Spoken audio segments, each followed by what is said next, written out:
मित्रों नमस्कार। चलिए हम लोग अपने मूल विधि की क्लास को आगे ले चलते हैं।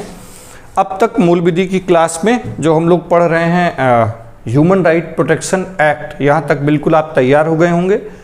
ह्यूमन राइट प्रोटेक्शन एक्ट के लेक्चर 1 में आप लोगों ने जाना था कि ये ह्यूमन राइट क्या है और मूल अधिकार और ह्यूमन राइट में क्या अंतर है, भारत के संविधान के भाग 3 और ह्यूमन राइट में क्या अंतर है, यूनिवर्सल डिक्लेरेशन जो 10 दिसंबर 1948 को हुआ वो क्या था, किस प्रकार से उसमें जो शामिल पार्टीज हैं उस नेचुरल राइट या ह्यूमन राइट या मानव अधिकार को सुनिश्चित करने के लिए किस प्रकार बाध्यता है कि अपने यहाँ मशीनरी स्थापित करें, इस प्रकार के कानून बनाएं कि जिससे ह्यूमन राइट और सुनिश्चित हो सके, मानव अधिकार और सुनिश्चित हो सके। फिर हम लोगों ने मानव अधिकारों की परिभाषा जानी थी।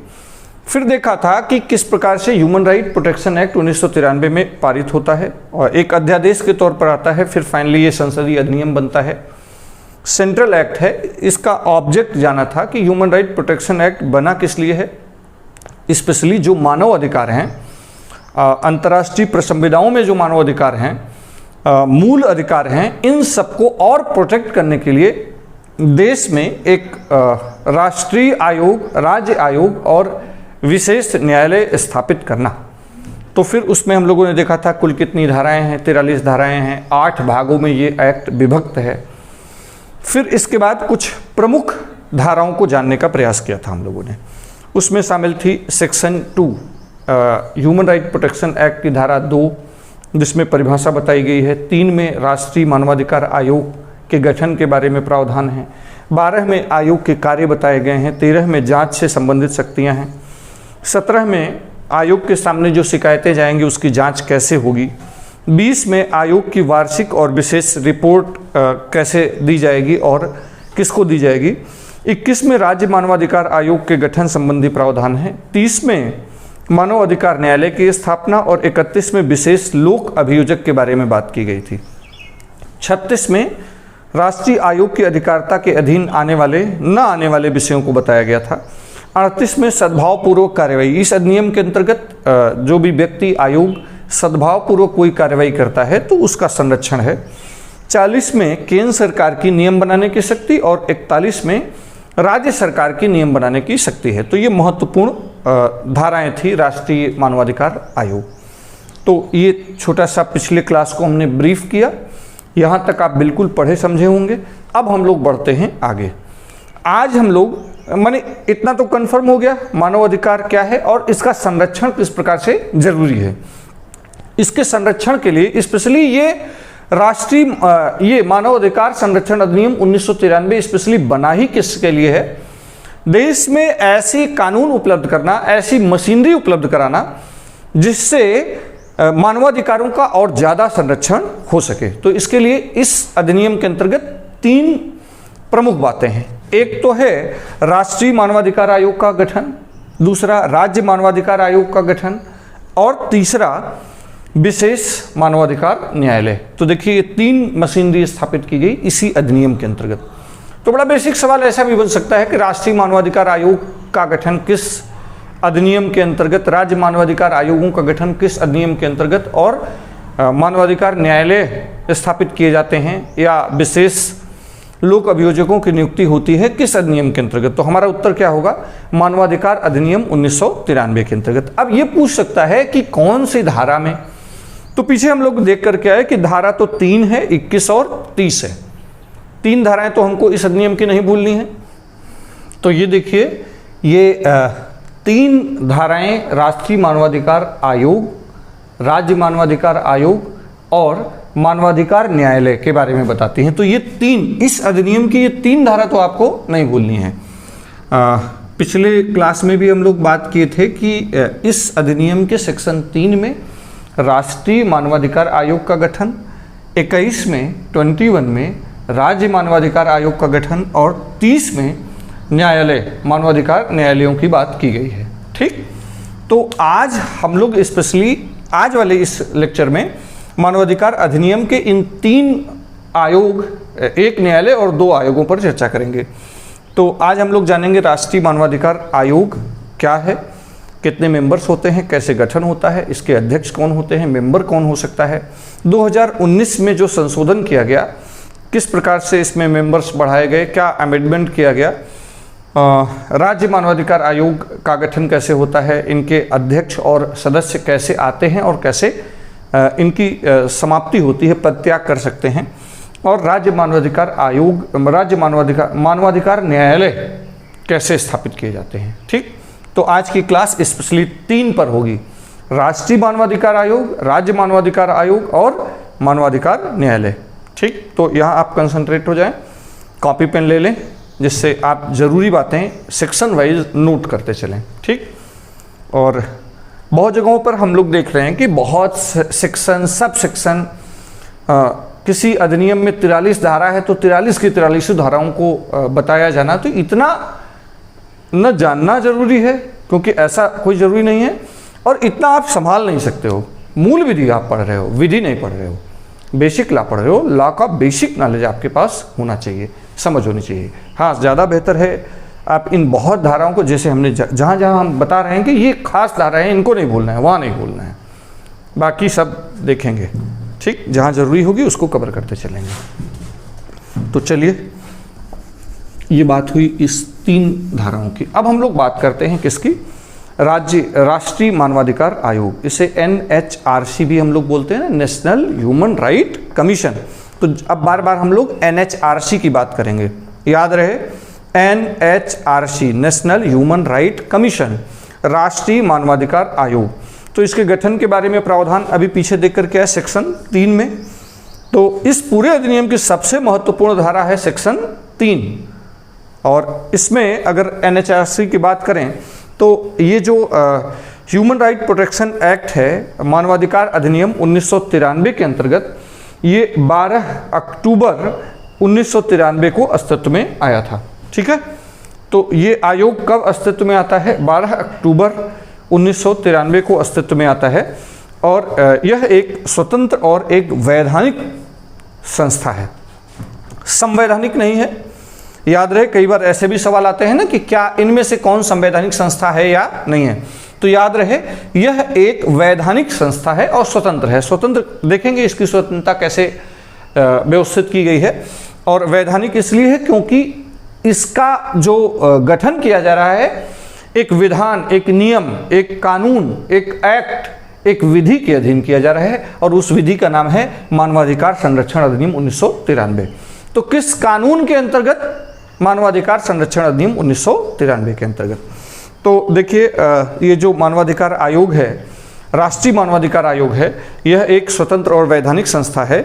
इसमें एक अध्यक्ष होगा, ठीक, एक अध्यक्ष होगा, एक सदस्य होगा जो सुप्रीम कोर्ट का जज है या रह चुका है, एक सदस्य होगा जो किसी हाई कोर्ट का चीफ जस्टिस, मुख्य न्यायाधीश है या रह चुका होगा, और 2 सदस्य, पहले 2 सदस्य था, अब 3 सदस्य हैं। पहले क्या था, 2019 के संशोधन से पहले तक केवल 2 मेंबर्स, अब 3 सदस्य। 3 सदस्य ऐसे होंगे जिन्हें मानवाधिकार के क्षेत्र में विशेष अनुभव हो।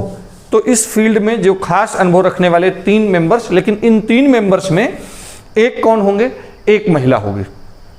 तो यहाँ पर 2019 का संशोधन है, तो सेक्शन 3 में 2019 में 2 संशोधन हुए हैं, यहाँ ध्यान दे लीजिएगा, 2019 का संशोधन से सवाल आ सकता है। मानवाधिकार संरक्षण अधिनियम 2019 के सेक्शन 3 में 2 जगह संशोधन किया गया। एक तो संशोधन किया गया कि अभी तक क्या होता था कि जो अध्यक्ष है, राष्ट्रीय मानवाधिकार आयोग का अध्यक्ष है, वो कौन हो सकता था, जो भारत में पूर्व मुख्य न्यायाधीश रह चुका हो, CJI रह चुका हो। तो अब यहाँ पर संशोधन किया गया है कि CJI रह चुका हो या सुप्रीम कोर्ट का न्यायाधीश रह चुका हो। ठीक, तो यहाँ ध्यान रहे, एक तो अब केवल CJI नहीं, पहले क्या था, केवल जो पूर्व मुख्य न्यायाधीश होगा वही नियुक्त हो सकता था। अब यहाँ पर चेंज किया गया है, पूर्व मुख्य न्यायाधीश या सुप्रीम कोर्ट का न्यायाधीश रह चुका हो, तो CJI ही होना जरूरी नहीं है। प्लस अभी तक क्या था कि मानवाधिकार के क्षेत्र में जो खास अनुभव रखने वाले 2 लोगों को नामित किया जाता था, अब कुल 3 लोग, कितने, 3 लोगों की नियुक्ति होगी और 3 में एक महिला का होना जरूरी है। तो अब क्या हो गया, राष्ट्रीय मानवाधिकार आयोग में एक महिला का भी होना जरूरी हो गया, तो एक महिला मेंबर। ठीक, तो देखिए ये, इसके अलावा ये तो नियुक्त सदस्य हैं। तो अब अगर आपसे पूछा जाए नियुक्त सदस्य कितने हो गए, तो 3 सदस्य मानवाधिकार आयोग के क्षेत्र में विशेष कार्यानुभव रखने वाले लोग, एक मेंबर जो हाई कोर्ट का चीफ जस्टिस है या रह चुका है, और एक सदस्य कैसे आएगा, सुप्रीम कोर्ट का न्यायाधीश है या रह चुका है। तो 1 2 2 3 2 5। तो देखिए अब जो नामित सदस्य हैं जिनका चयन किया जाता है ना, अगर राष्ट्रीय मानवाधिकार आयोग में चयनित सदस्यों की बात करें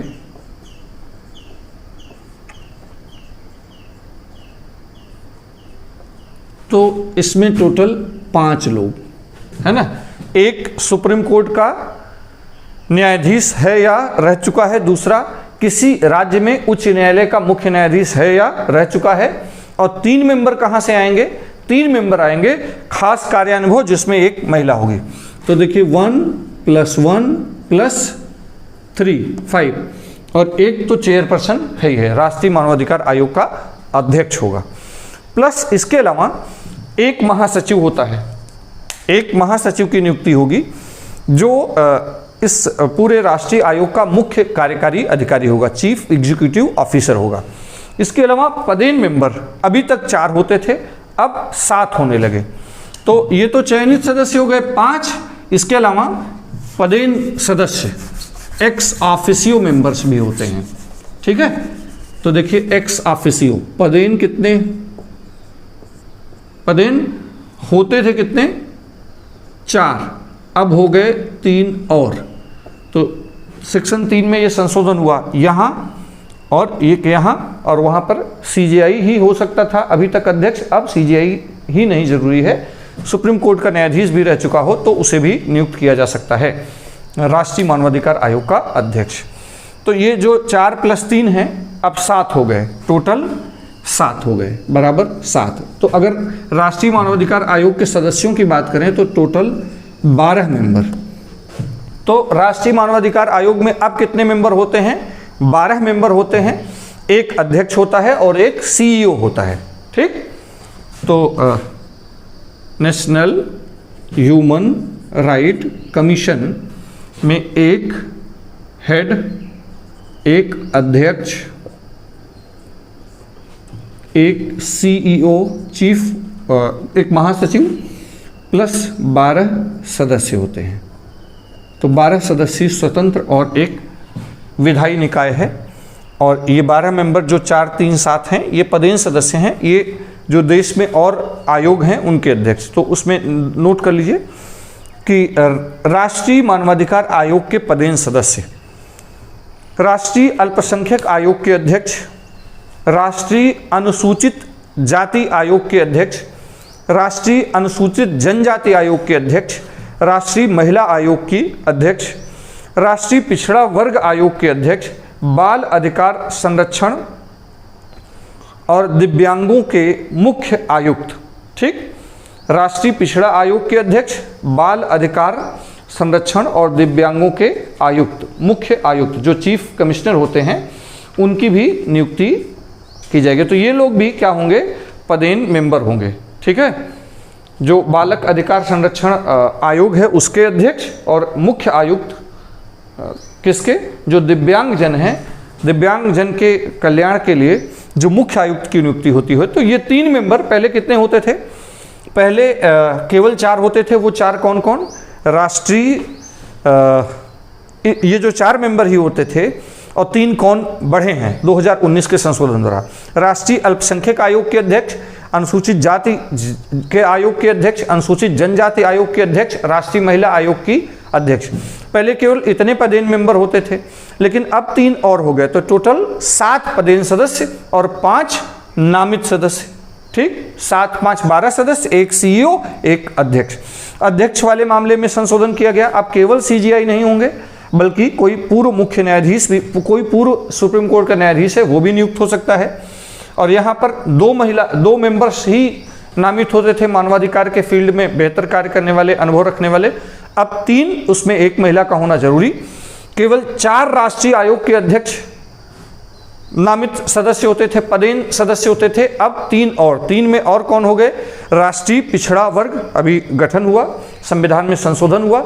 दूसरा जो बालक संरक्षण आयोग है उसके अध्यक्ष, और जो दिव्यांगों के मुख्य आयुक्त की नियुक्ति होती है उनकी भी नियुक्ति, वो भी एक्स ऑफिसियो होते हैं, पदेन होते हैं।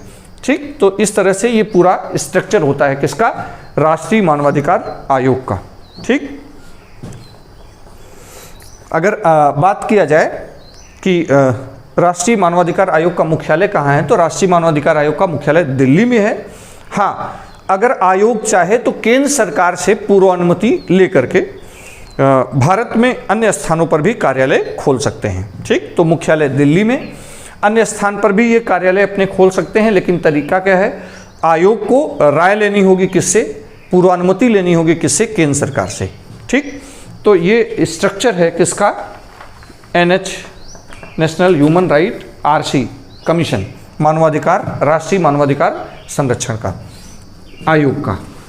ठीक, तो यहाँ तक तो बात आपके मेरे ख्याल से समझ में आ गई। कोई डाउट है यहाँ तक में, बात न समझ में आए तो आप कमेंट बॉक्स में अपने प्रश्न डाल देंगे, और कमेंट बॉक्स में आप एक उत्तर दें। मेरा प्रश्न है कि वर्तमान में देखिए, इस प्रश्न के उत्तर को मेंटेन करेंगे, कमेंट बॉक्स में भी उत्तर करेंगे कि वर्तमान में भारत का राष्ट्रीय मानवाधिकार आयोग के अध्यक्ष कौन है। तो वर्तमान में भारत में राष्ट्रीय मानवाधिकार आयोग के अध्यक्ष कौन है? जल्दी से इस प्रश्न का आप उत्तर दीजिए, फिर हम लोग बढ़ते हैं आगे।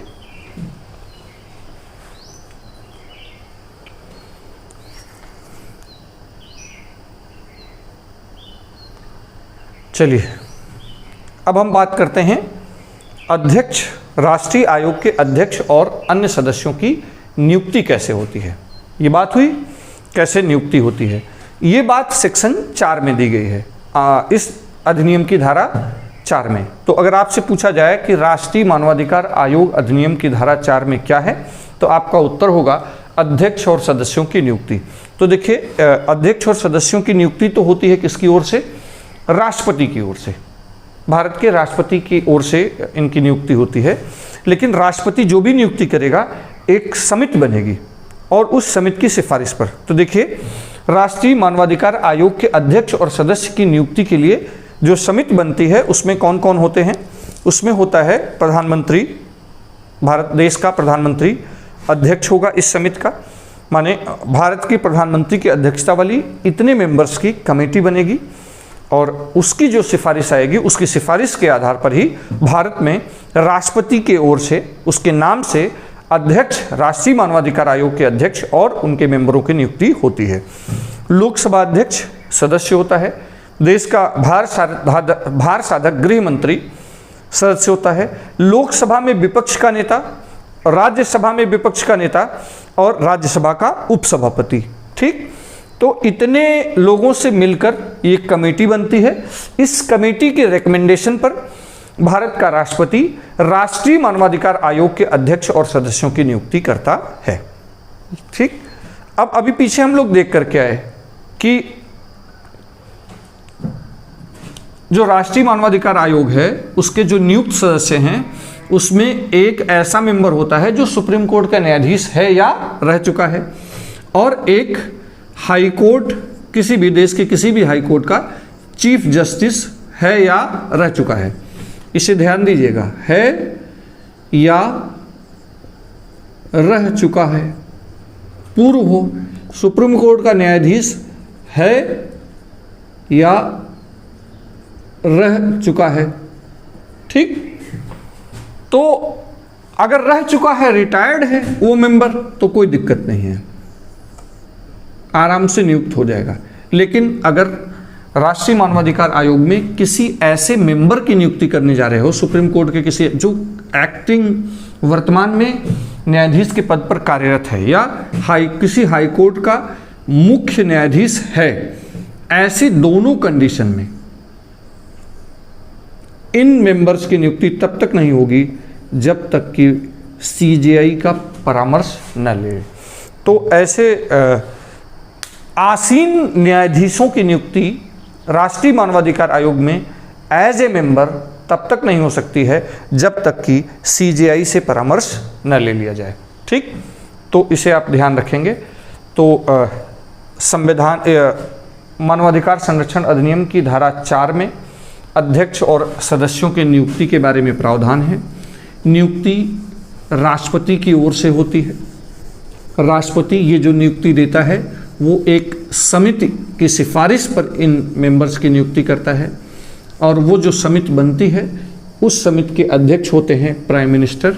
उसमें शामिल होते हैं मेंबर के तौर पर लोकसभा अध्यक्ष, राज्यसभा का उपसभापति, लोकसभा में विपक्ष का नेता, राज्यसभा में विपक्ष का नेता और देश का भार साधक गृह मंत्री। इतने लोग मिलते हैं, कमेटी की बनती है, कमेटी की सिफारिश आती है भारत के राष्ट्रपति द्वारा।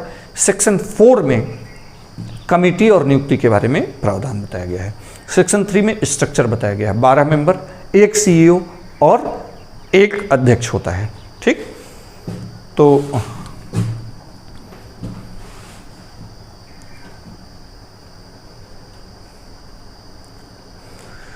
यहां तक की बात आपको समझ में आ गई। राष्ट्रीय मानवाधिकार आयोग, उनके अध्यक्ष और सदस्यों की नियुक्ति, नियुक्ति के लिए कमेटी, कमेटी में कौन कौन से लोग होते हैं।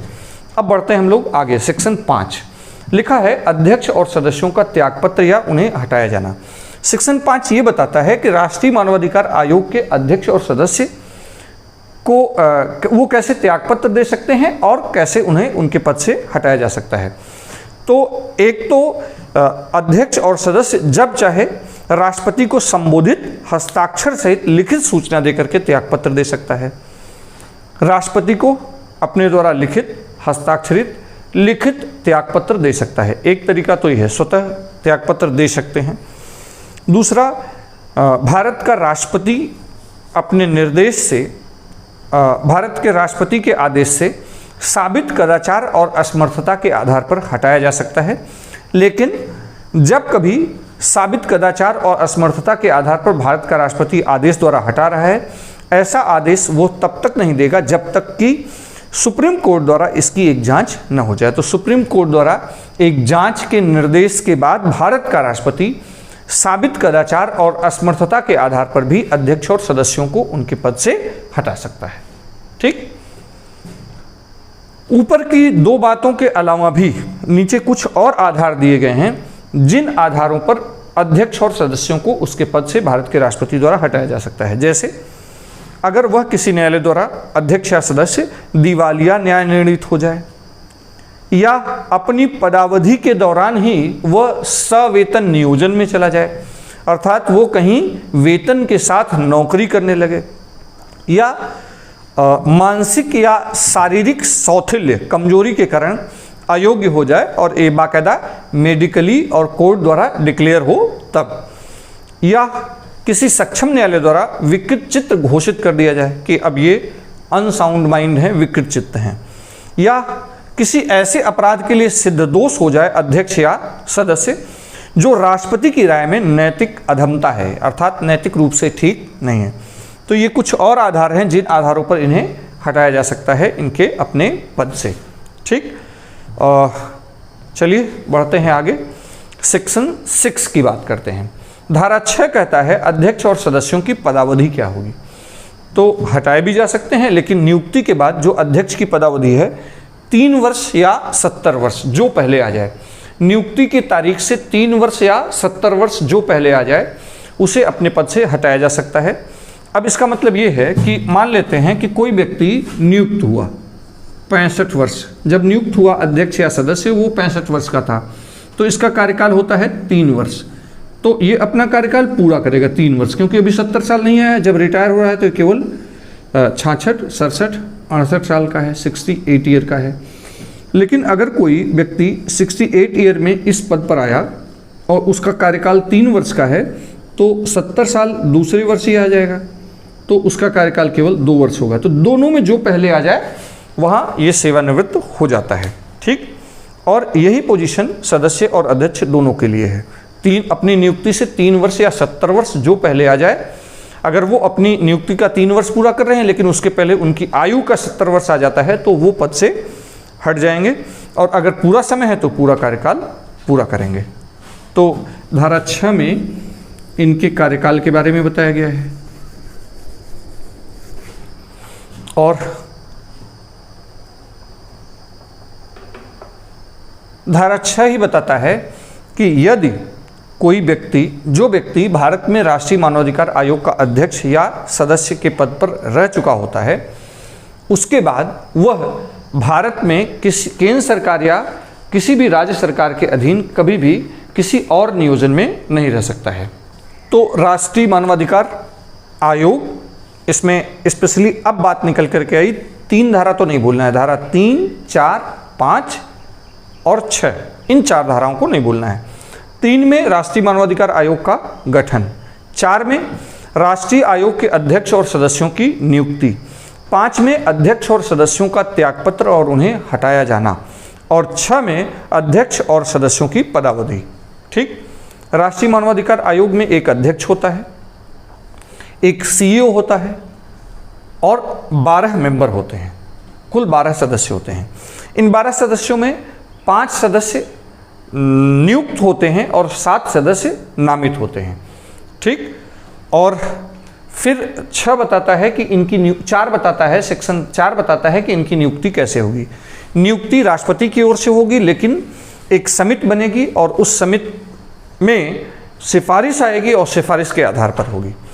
धारा 5 बताता है अध्यक्ष और सदस्यों का त्यागपत्र और उन्हें हटाया जाना, और धारा 6 बताता है अध्यक्ष और सदस्यों का कार्यकाल।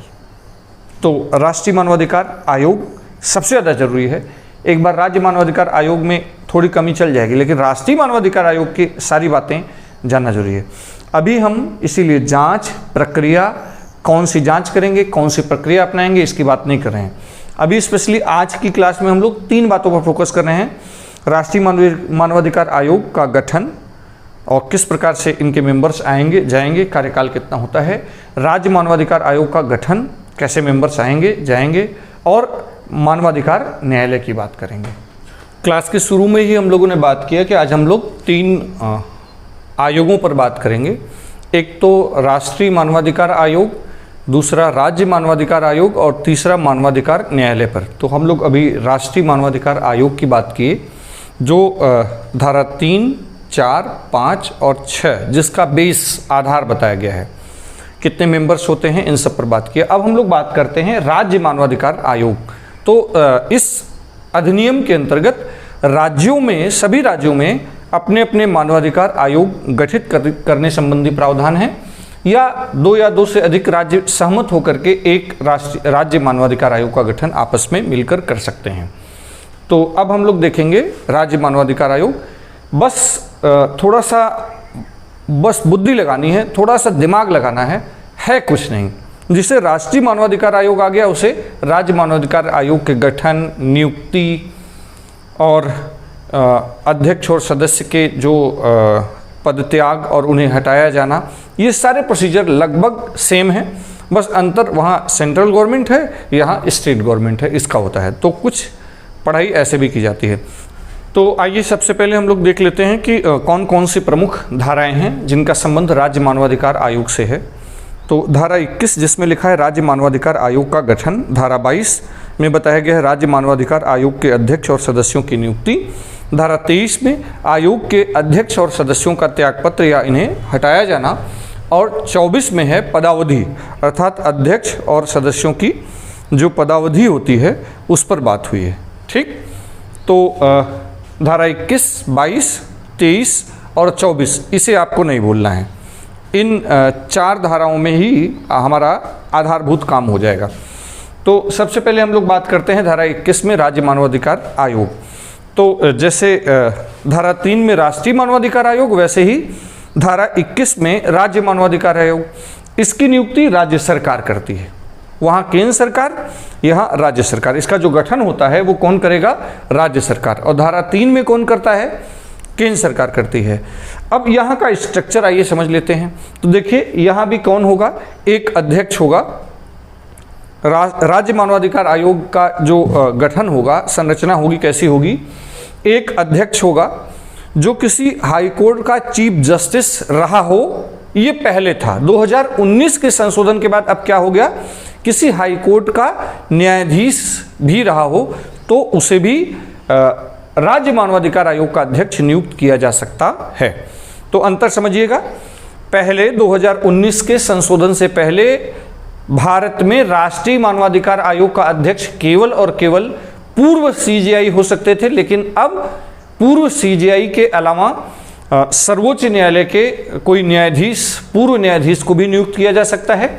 ऐसा ही राज्य मानवाधिकार आयोग के मामले में प्रावधान किया गया कि या तो किसी भी उच्च न्यायालय का मुख्य न्यायाधीश रहा हो या पूर्व किसी भी उच्च न्यायालय का न्यायाधीश रहा हो, उसे भी नियुक्त कर सकते हैं। एक सदस्य होता है जिसकी खास बात क्या है, वो मेंबर कैसा होगा, ये चुने जाने वाले सदस्य हैं, वो किसी हाई कोर्ट का न्यायाधीश रहा हो है या रहा हो, या राज्य में कम से कम 7 वर्ष तक जिला न्यायाधीश के रूप में रहा हो, तो उसे भी इसका मेंबर नियुक्त किया जा सकता है। पहले केवल एक मेंबर होते थे, व्यवहारिक ज्ञान अनुभव, पहले क्या होता था, यहाँ पर केवल एक मेंबर होते थे, लेकिन अब क्या है, इन एक अध्यक्ष, एक सदस्य और 3 और मेंबर होंगे।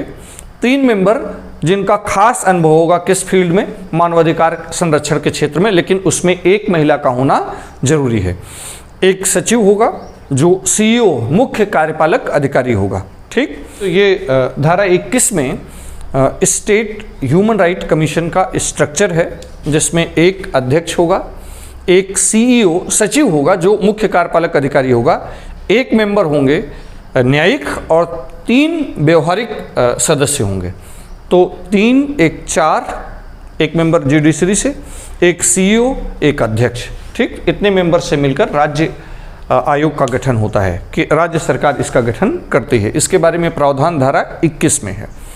बात करते हैं अब जो धारा 22 में बताया गया है, ह्यूमन राइट प्रोटेक्शन एक्ट की धारा 22 में बताया गया है कि राज्य आयोग के अध्यक्ष और सदस्यों की नियुक्ति कैसे होगी।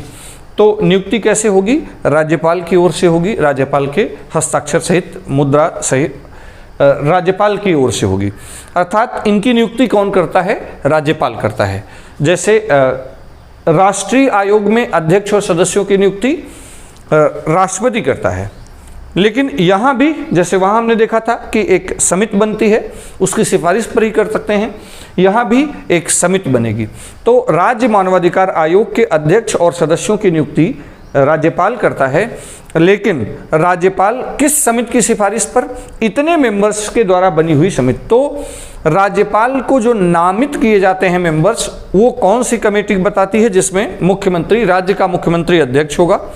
विधानसभा के अध्यक्ष क्या होंगे, विधानसभा का अध्यक्ष मेंबर होगा, राज्य का गृह मंत्री जो है वो मेंबर होगा, विधानसभा में विपक्ष का नेता, और जहां विधान परिषद है वहां विधान परिषद का विपक्ष का नेता भी शामिल होता है।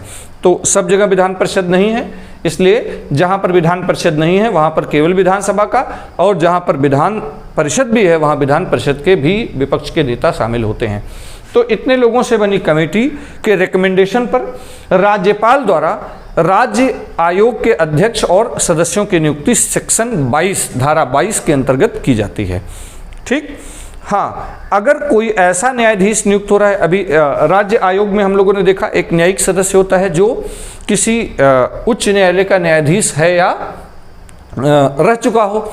तो यदि कभी भी ऐसे पदासीन न्यायाधीश की नियुक्ति हो रही है तो बिना उस हाई कोर्ट के मुख्य न्यायाधीश के परामर्श के नहीं हो सकती है। तो जब कभी राज्य आयोग में किसी ऐसे न्यायिक सदस्य की नियुक्ति की जा रही है जो वर्तमान में उस समय राज्य का न्यायाधीश है, राज्य में उच्च न्यायालय का न्यायाधीश है, तो ऐसे कार्यरत पदासीन उच्च न्यायालय के न्यायाधीश की नियुक्ति तब तक नहीं हो सकती है जब तक कि इस संदर्भ में उस राज्य के उच्च न्यायालय के मुख्य न्यायाधीश से परामर्श न ले लिया जाए। ऐसा ही हम लोगों ने राष्ट्रीय मानवाधिकार आयोग में सुप्रीम कोर्ट के मामले में देखा था।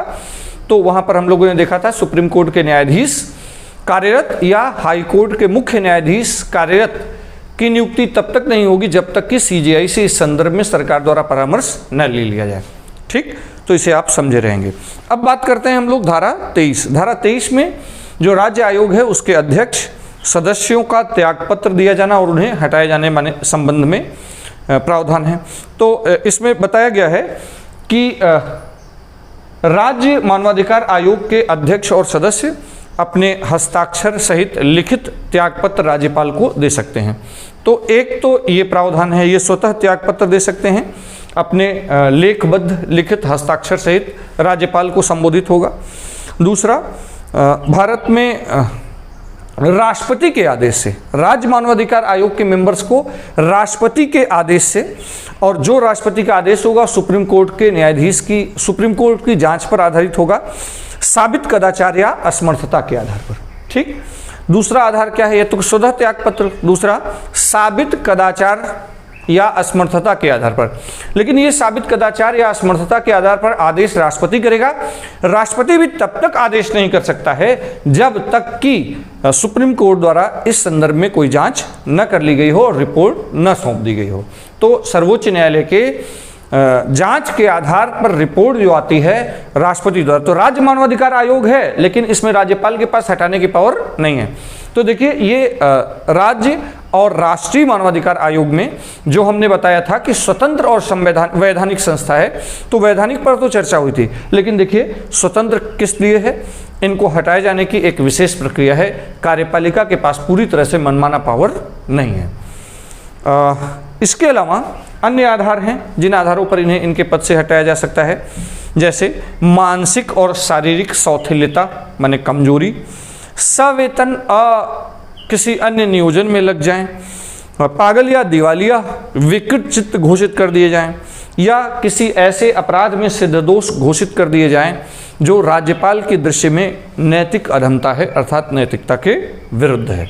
ठीक, तो इन सारे आधारों पर इन्हें हटाया जा सकता है। इन आधारों को आप देखे समझे रहिएगा। देखिए, सब कुछ वैसा ही है जैसा राष्ट्रीय मानवाधिकार आयोग में था, बस अंतर वहाँ राज्यपाल और यहाँ पर राष्ट्रपति का है। तो आइए मित्रों, अब हम लोग देख लेते हैं कि राज्य मानवाधिकार आयोग के जो अध्यक्ष और सदस्य होते हैं उनका कार्यकाल कितना होता है और इस बारे में कहाँ प्रावधान किया गया है। तो राज्य मानवाधिकार आयोग के अध्यक्ष और सदस्यों की पदावधि माने कार्यकाल धारा 24 में बताया गया है। मानवाधिकार अधिनियम 1993 की धारा 24 में बताया गया है, और यहाँ पर जो प्रावधान था 2019 के संशोधन के पहले, वहाँ अध्यक्ष 5 वर्ष या 70 वर्ष जो पहले आए, नियुक्ति से 5 वर्ष या 70 वर्ष जो पहले आए, और सदस्यों के लिए था कि 5 वर्ष और पुनर्नियुक्ति वो प्राप्त कर सकते थे, फिर से नियुक्त हो सकते थे, लेकिन 70 वर्ष से आगे आयु लिमिट थी। इन सब जगहों पर अब अमेंडमेंट करके 3 वर्ष 70 वर्ष कर दिया गया है। माने अपनी नियुक्ति से 3 वर्ष या 70 वर्ष जो पहले आए, माने अधिकतम 70 वर्ष से आगे सेवा में नहीं रहेंगे, इस आयोग में एज ए मेंबर नहीं रहेंगे। तो ये प्रावधान, प्रमुख प्रावधान थे राज्य मानवाधिकार आयोग। तो जब राज्य मानवाधिकार आयोग के बारे में पढ़ना है तो मानवाधिकार संरक्षण अधिनियम की धारा 21, 22, 23, 24 इन 4 धाराओं को पढ़ना है। 21 में मानवाधिकार आयोग का, राज्य मानवाधिकार आयोग का गठन, 22 में अध्यक्ष और सदस्यों की नियुक्ति, 23 में राज्य मानवाधिकार आयोग के अध्यक्ष और सदस्यों का त्यागपत्र और अपने पद से हटाया जाना, और 24 में पदावधि। ठीक, तो पहले ही हम लोगों ने कहा था कि 3 बातें देखनी है। एक तो राष्ट्रीय मानवाधिकार आयोग का गठन, उनके मेंबर्स का आना, नियुक्ति, हटाया जाना, उनका कार्यकाल, राज्य मानवाधिकार आयोग, और तीसरी बात थी मानवाधिकार न्यायालय। अब आइए हम लोग देख लेते हैं कि इस अधिनियम में मानवाधिकार न्यायालय के बारे में प्रावधान कहाँ पर है। तो देखिए, आपको दिख रहा होगा मानवाधिकार न्यायालय के बारे में इस अधिनियम के पार्ट 6 में, चैप्टर 6 में प्रावधान किया गया है, और उसकी धारा 30 और 31 का संबंध है। तो आपके स्क्रीन पर दिख रहा होगा, लिखा है मानवाधिकारों के अतिक्रमण से उद्भूत होने वाले अपराधों का शीघ्र विचारण करने के लिए उपबंध करने के प्रयोजन से। तो पहली बात तो मानवाधिकार न्यायालय क्यों स्थापित किया जा रहा है, क्या प्रयोजन है, मानवाधिकार से जुड़े मामले जो आएंगे, उल्लंघन से जुड़े जो मामले आएंगे उसका शीघ्र विचारण करना चाहते हैं, जल्दी से मामला निपटाना चाहते हैं। वैसे ही न्यायिक व्यवस्था में विलंब, तो यहाँ ये पर्पज है। राज्य सरकार कौन स्थापित कर सकती है, राज्य सरकार। लेकिन आगे देखिए लिखा है उच्च न्यायालय के मुख्य न्यायमूर्ति की सहमति से। ऐसे न्यायालय की स्थापना राज्य सरकार करेगी, लेकिन संबंधित जो राज्य सरकार करेगी उस राज्य के उच्च न्यायालय के मुख्य न्यायाधीश से परामर्श के बाद करेगी। उक्त अपराधों का विचारण करने के लिए प्रत्येक जिले के किसी सेशन न्यायालय को मानवाधिकार न्यायालय के रूप में विनिर्दिष्ट कर सकेगी। तो मानवाधिकार न्यायालय संबंधी स्थापित करने संबंधी प्रावधान मानवाधिकार अधिनियम की धारा 30 में है। ऐसे न्यायालय स्थापित करने का उद्देश्य है क्या कि मानवाधिकार से जुड़े मामलों का शीघ्र विचारण करना। कौन स्थापित कर सकता है, राज्य सरकार। किससे सहमति से, संबंधित राज्य के उच्च न्यायालय के मुख्य न्यायाधीश से। कहाँ स्थापित करेगी, प्रत्येक जिले में जो सेशन कोर्ट होता है उसी में से किसी एक को स्पेशल कोर्ट बना सकती है। यह पावर राज्य सरकार के पास है। लेकिन इस धारा की कोई बात, नीचे देखिए लिखा है, परंतु इस धारा की कोई बात तब लागू नहीं होगी जब तत्समय प्रवृत्त किसी अन्य विधि के अधीन ऐसे अपराधों के लिए कोई सेशन न्यायालय पहले से ही विशेष न्यायालय के रूप में है या कोई विशेष न्यायालय पहले से ही गठित है। तो ये कह रहा है कि अगर किसी राज्य में पहले से ही किसी दूसरी विधि के अधीन ऐसा कोई स्पेशल कोर्ट स्थापित कर दिया गया है तो वहां इस धारा की आवश्यकता नहीं है। तो सेशन कोर्ट कौन स्थापित कर सकता है, राज्य सरकार। किसकी पूर्वानुमति से, मुख्य न्यायाधीश, हाई कोर्ट के मुख्य न्यायाधीश की पूर्व सहमति से। उद्देश्य क्या है, उद्देश्य है मानवाधिकार से जुड़े मामलों का शीघ्र निपटारा, जल्दी निपटारा कर सकें। और कहाँ स्थापित करेगा, प्रत्येक जिले में कोई सेशन कोर्ट जो सत्र न्यायालय होता है उसी में से कोई एक न्यायालय घोषित कर सकता है। ठीक, अब देखते हैं धारा 31 क्या कहती है। धारा 31 कह रही है विशेष लोक अभियोजक के बारे में।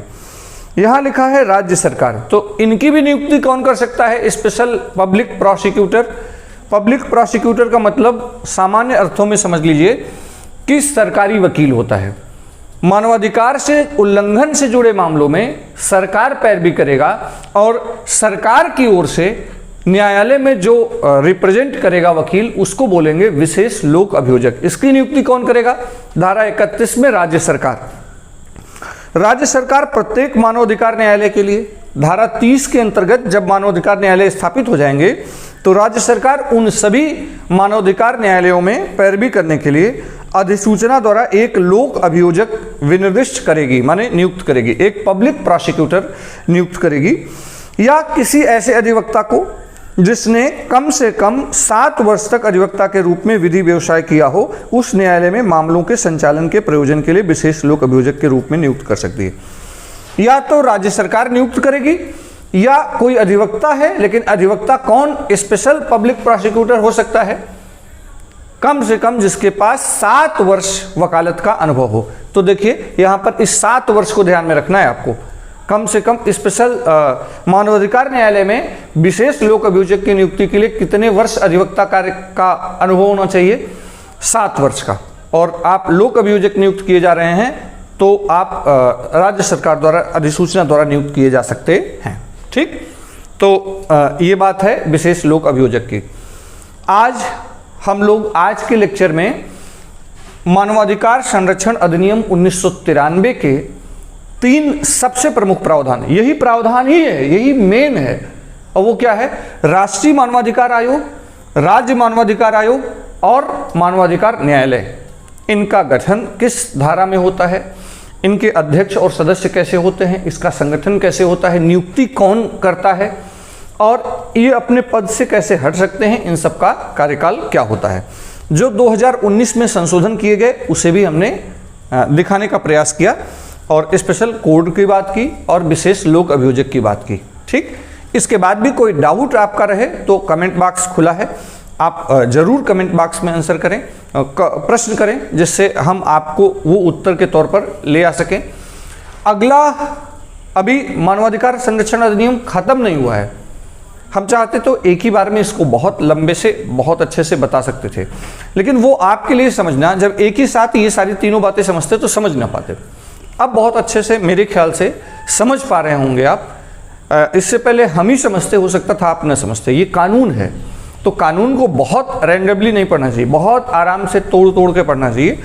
अगला जो छोटा सा मानवाधिकार संरक्षण अधिनियम पर लेक्चर होगा, एक तो 2019 में संशोधन क्या हुए और ये प्रक्रिया, किस मामलों की शिकायत की जा सकती है, किसकी नहीं की जा सकती है, और की जाएगी तो किस प्रकार से ये आयोग प्रक्रिया करते हैं, इस पर बात होगी। ठीक, तो छोटी मोटी, लेकिन ये तब जब आप अगली क्लास शुरू होने के पहले बताएंगे कि मानवाधिकार संरक्षण अधिनियम की 43 धाराओं में से कौन कौन सी धारा हम लोग पढ़ चुके, ये बात आप जरूर बताएंगे। ठीक, तो आज की क्लास में इतना ही।